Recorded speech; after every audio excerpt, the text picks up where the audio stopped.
Hi guys, this is my GoPro HERO 6 camera, which I love and hate at the same time. It is powered by this original GoPro battery. To get it out of the camera, you need to pull this release tab. The thing is that these tabs tend to break easily.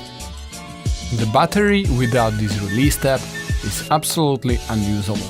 It's nothing. Let me show you how to repair this thing.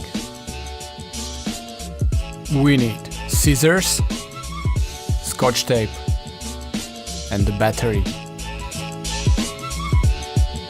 Cut 7 cm long and battery wide strip of scotch tape.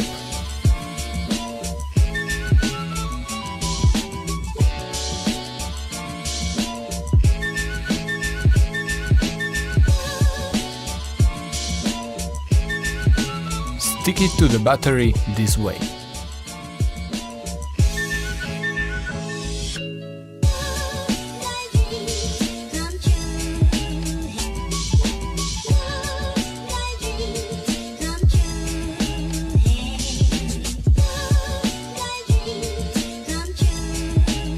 New tab should not exceed the dimensions of the top side of the battery. Otherwise, it could cause issues with the water sealing of the body of the camera. Thanks for watching, please comment how do you like this solution, subscribe my channel and have a nice day.